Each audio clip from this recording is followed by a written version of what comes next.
Hello friends, welcome to my YouTube channel learn coding with Shiv Joshi.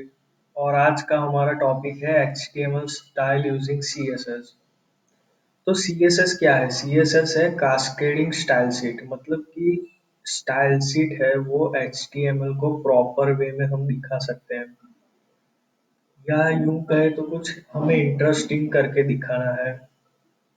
हमें कुछ अलग अलग ब्लॉक्स में डिवाइड कर देना है, किसी भी कंटेंट को उसको अच्छी तरीके से दिखाना है, कुछ अलग कलर्स में दिखाना है, फॉन्ट साइज ज़्यादा कम करनी है, या फिर कुछ ब्लॉक्स बनाने हैं जिसके अंदर कंटेंट अलग तरीके से दिखेगा।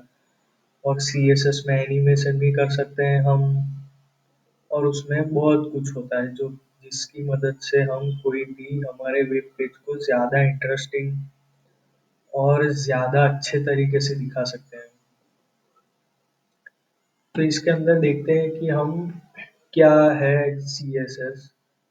तो मान लीजिए कि हमने एक सिंपल HTML कोड बनाया है और उसके अंदर हम कुछ अट्रैक्टिव करना चाहते हैं कि कोई हमने कंटेंट लिखा है वो बहुत ही अच्छी तरह से दिखे, तो वो हम CSS का यूज करके कर सकते हैं।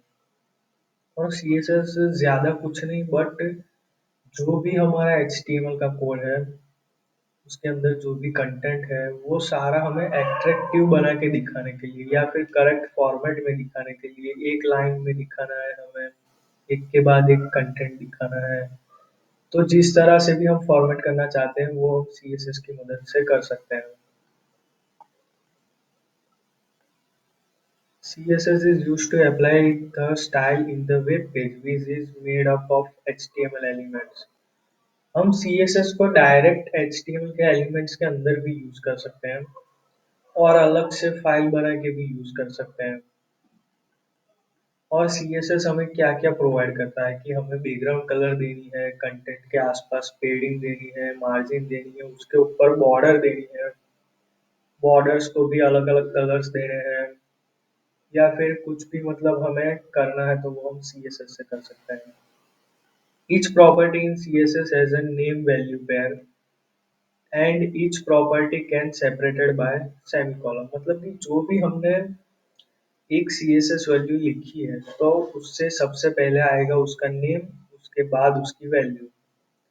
जैसे कि मान लो पेडिंग है तो पेडिंग उसका नेम है, और उसके बाद उसकी वैल्यू आ जाएगी, हाँ 10 पिक्सल पेडिंग देना है हमें, 20 पिक्सल पेडिंग देना है। तो वो हो गया नेम और वैल्यू पेयर। ये एक पेयर बनती है जिसके पहले होता है नेम कि क्या प्रॉपर्टी है, प्रॉपर्टी का नेम, और उसके बाद उसकी वैल्यू आएगी पिक्सल्स में, परसेंटेज में, या किसी भी तरह से। और उसके बाद लास्ट में आएगा सेमीकोलन।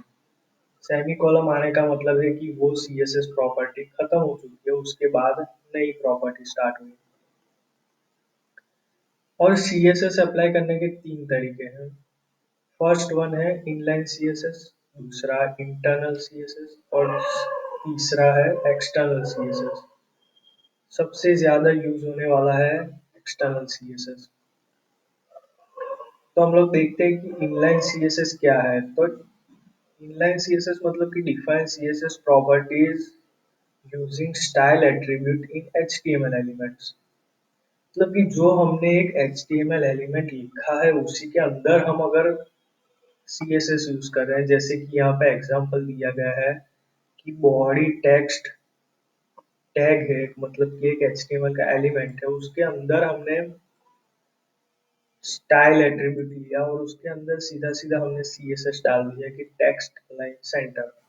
तो ये हो गया हमारा इनलाइन CSS कि HTML का जो एलिमेंट है उसके अंदर ही हमने एक स्टाइल एट्रीब्यूट लिया और उसमें हमने CSS दे दी, तो ये हो गई इनलाइन CSS। उसके बाद है इंटरनल।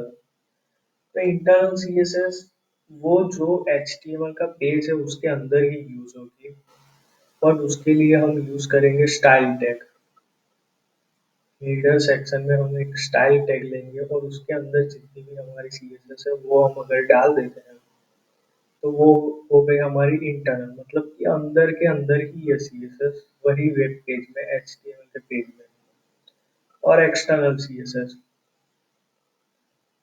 तो एक हमने फाइल बनाई है कोई भी डॉट CSS करके, और उसके अंदर हमने सारी CSS डाल दी है और वो फाइल हम कॉल करवाएंगे HTML फाइल में लिंक करवा के। तो ये हो गई हमारी एक्सटर्नल CSS।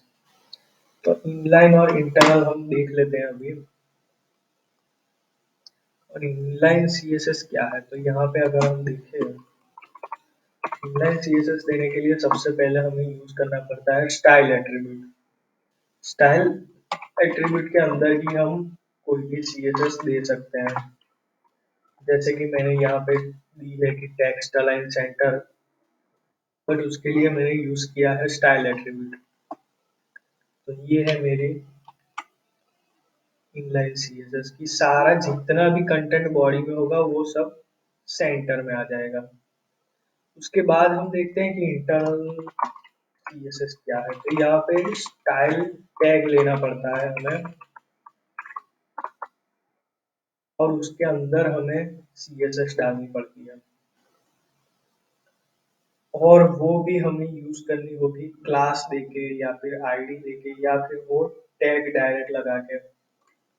यहाँ से अगर मैं CSS निकाल देता हूँ तो मुझे अगर बॉडी में टेक्स्ट अलाइन सेंटर देना है तो या तो मुझे यहाँ पे कोई क्लास देना पड़ेगा या फिर कोई आईडी देनी पड़ेगी या फिर बॉडी टैग का इस्तेमाल करके मैं दे सकता हूँ टेक्स्ट अलाइन सेंटर। तो भी वो उसी तरह से रिएक्ट करेगा। और अगर मुझे एक्सटर्नल CSS बनानी है तो यहाँ पे मुझे और एक फाइल बनानी पड़ेगी, उसको मुझे सेव करना पड़ेगा। .css का एक्सटेंशन लगाना बहुत ज़रूरी है। .css का एक्सटेंशन लगाना बहुत ज़रूरी है। और वहाँ पे हमें कोई टैग या ऐसा कुछ यूज नहीं करना, सिर्फ और सिर्फ क्लास नेम या आईडी नेम या फिर कोई भी एट्रीब्यूट और उसके अंदर आ जाएगी CSS। तो इस तरह से हम यूज करेंगे एक्सटर्नल CSS और उसको यहाँ पे हमें लिंक करवाना पड़ता है। तो CSS का यूज कैसे होता है, किस तरह से होता है, वो हम देखेंगे CSS के वीडियोस में। अभी के लिए इतना ही है कि CSS क्या है और वो HTML के साथ कैसे यूज होती है। तो CSS है कास्केडिंग स्टाइल शीट। किसी भी HTML पेज को अच्छे से स्टाइल करने के लिए वो यूज होता है। उसके मेन 3 वेज है अप्लाई करने के, इनलाइन, इंटरनल, एक्सटर्नल। इनलाइन मतलब HTML एलिमेंट के अंदर जो यूज किया वो इनलाइन होता है। HTML पेज के अंदर स्टाइल टैग लेके उसके अंदर CSS यूज की तो वो इंटरनल। और कोई अलग फाइल बनाई, उसका एक्सटेंशन दिया .css फाइल, उसके अंदर CSS यूज की तो वो है हमारी एक्सटर्नल CSS। ओके गाइस, तो आज के लिए बस इतना ही। वीडियो को लाइक करें, चैनल को सब्सक्राइब कीजिए और सीखते रहिए HTML। और इसके बाद हम नेक्स्ट स्टार्ट करेंगे CSS। अभी HTML में हमें लिस्ट, टेबल, फॉर्म्स और भी बहुत कुछ सीखना बाकी है। तो प्लीज चैनल को सब्सक्राइब जरूर कर ले और बेल बटन जरूर दबा दें। Okay guys, bye.